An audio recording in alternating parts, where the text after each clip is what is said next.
Welcome back, everyone. We're diving into a case today that really sticks with you. A young couple, just starting their lives together, meets a tragic end. Yeah. Gail and Rick Brink from Holland, Michigan. We're going to untangle their story, a story full of love, dreams, and a really dark twist. It took over 20 years to uncover the truth in this case, Hmm. and the answer was closer than anyone imagined. That's what's so disturbing about cases like this. The illusion of safety shattered, especially when it involves family. Right, you think you know the people closest to you. So to start, let's go back to 1984. Gail and Rick meet at work. Love at first sight, I hear. Pretty much, yeah. Aha. They fell head over heels, a whirlwind romance, a beautiful wedding just a couple years later. Yeah. The audio episode really brings their joy to life, from friends and family describing the celebration. And all that happiness, all those dreams for the future. They bought this fixer-upper ranch house on 20 acres outside of town. The classic dream. Rick was a real handyman, excited to make it their own. It's like those home renovation shows. Exactly. Creating their perfect space. And they were documenting everything on camcorder, too. All those little moments. It makes the contrast even sharper, when you think about what happened next. Mhm. Because in November 1987, their lives were cut short, just like that. Violence. Brutal violence. Gail didn't show up to work. Her coworkers got worried, reached out to Rick's family. And Rick's father finds him, shot dead in his SUV in the driveway. Police arrive, find Gail in their bed. Also shot. Execution style, close range, meant to kill quickly. It's just chilling. And the crime scene itself, it didn't make things any clearer. No forced entry, Nothing stolen. land house. It was undisturbed. So what did investigators think at that point? They thought murder-suicide at first, but the position of Rick's body, no murder weapon. It didn't add up. It had to be a double homicide. Someone who knew the house probably knew Gail and Rick, too. So the focus shifts to people they knew. Were there any immediate suspects? Gail's ex-boyfriend, Lars, came up right away. He had a history of violence towards her. Oh, that's not good. He was a definite person of interest.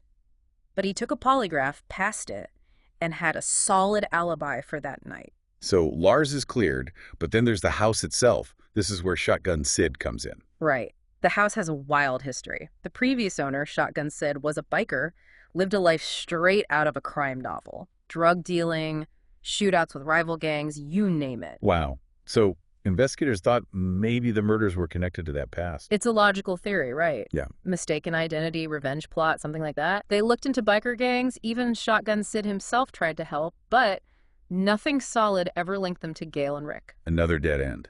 So what happens next? Did the case just go cold? Not right away, no. But it takes a disturbing turn. Just a month later, another tragedy hits the community.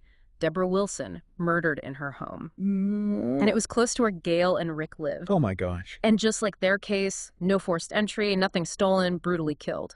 This must have been terrifying for everyone. Two couples murdered in their homes, so close together, so soon after each other. The thought of a serial killer just has to enter your mind. It did. Fear gripped the whole community. And it didn't help that there was another unsolved murder from years before. Deborah Polinsky. Same area. 3 unsolved murders, spanning over a decade. Did they ever find a connection? Sadly, no. Despite all the similarities, investigators couldn't link them. So the Gail and Rick Brink case, it remained this horrifyingly isolated incident. No motive, no suspect, just pain and uncertainty for their families and the community. It's like that fear, the serial killer idea, it distracted everyone from the real story. So the killer wasn't some random stranger. No, it was someone much closer. The case went cold for a while. Years passed, families hurting, no answers. It wasn't until 2007, 2 decades later, that things changed. A new cold case unit was formed at the Ottawa County Sheriff's Department. A fresh start. Exactly. Detectives Blakely and Repper, they took on the case, determined to find the truth. I bet after 20 years, going back to that evidence must have been tough. What did they do differently? They started with a thorough review, all the old files, evidence, everything, and a pattern emerged. Strange statements, odd behavior, from an unlikely source. Don't tell me. It was someone Gail and Rick knew well. Gail's own brother, Ryan Weingarten. Wow. Talk about a twist. What kind of statements were we talking about? From the beginning, Ryan's descriptions of the crime scene were too detailed. Like, he'd seen it firsthand. He even said something like, sometimes I wonder if I could have done this. That's creepy. Why wasn't he a bigger suspect back then? He had an alibi. Said he was doing laundry with his girlfriend, Pam, that night. Pam backed up his story. Case closed, right? So what changed? Well, Pam had taken a polygraph test during the original investigation, and she failed it when asked about that night. So there were doubts about Ryan's alibi all along. Yes, but for some reason, it wasn't pursued. Maybe the focus on biker gangs, the fear in the community, it overshadowed everything else. Whatever the reason, that inconsistency, it sat there in the files for years. Until these new detectives came along. I bet that failed polygraph was like a flashing red light for them. It was. They knew they had to talk to Ryan and Pam again, see if they could get some new information. And how did that go? After all those years, did Ryan and Pam even want to talk to the police? By that time, they were married, had kids, a whole life together. When the detectives questioned them, Ryan was evasive, defensive. Pam, she stuck to the original story. But the detectives, they sensed something was off, like a wall was up. Years of keeping a secret can do that to you. Yeah. So the detectives decided to dig deeper into their past, see if anything connected back to the murders. They found a lot, actually. Ryan, back in '87, he was struggling financially, dealing drugs, multiple relationships. A messy life. Did any of that directly link back to Gail and Rick, though? Well, they talked to Ryan's ex-girlfriend, Crystal. At first, she didn't say much, but right at the end of the interview, she dropped a bombshell. Okay, I have to know. What did she say? She said Ryan confessed to her, shortly after the murders, that he'd been sleeping with Gail. His own sister. That's just horrible. It gets worse. He was saying terrible things about Gail, objectifying her. The detectives knew they were onto something. So they started putting it all together, the strange behavior, the failed polygraph, now this. A motive started to form.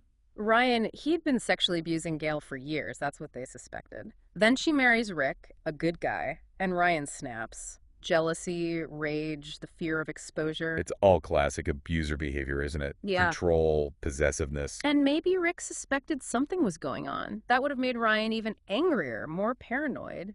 Remember, the murder weapon was never found. He could have used a gun from his drug dealing days. Who knows? It's a chilling picture you're painting, but it's starting to make sense, sadly. Hmm. But even with Crystal's testimony, they still needed more to convict Ryan. Right. Right. They needed Pam. Her story was the key. But after 20 years living with Ryan, under his control. I can only imagine the pressure she was under. How did they get her to finally tell the truth? Detectives Blakely and Repper, they understood the situation. They knew aggression wouldn't work, so they were patient, empathetic. They assured Pam they wanted to help her find peace, not just get a conviction. Sometimes that's what it takes, building that trust. And it worked. It did. It took time, but eventually Pam broke down, and she told them everything. And what was Ryan's reaction to all of this? Did he confess? Try to run? Pam's bravery is incredible. To carry that secret for so long under that kind of pressure, it's hard to fathom. It really is, and it makes you think about all the other cold cases out there. Maybe there's someone else like Pam waiting to come forward, waiting for someone to listen. It shows how important these cold case units are, giving these cases another look, finding those missing pieces. But back to Ryan. What happened when they finally caught up with him? When they confronted him, he denied everything, of course, but the evidence was piling up. He finally confessed to the relationship with Gail, tried to say it was consensual, though. Ugh, typical. Try to downplay it, shift the blame. Did that act continue during the trial? Oh, yeah. The trial, it was something else. Ryan, he was all over the place, rambling, accusations, even outbursts, trying to disrupt everything. Sounds like he was putting on a show. Mm-hmm. How did his lawyers even try to defend him? They threw out all these alternative theories.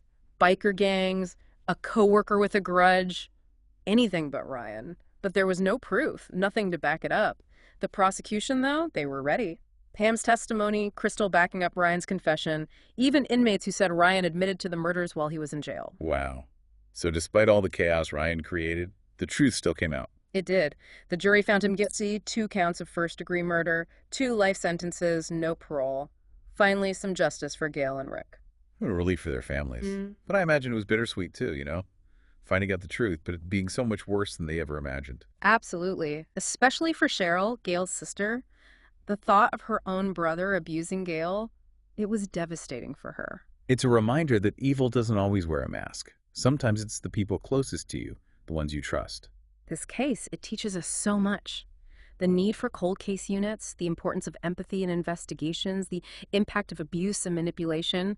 But maybe the biggest lesson is that sometimes the darkest secrets are hidden in plain sight, and it takes incredible courage to expose them. Well said. This deep dive, it's been emotional, for sure.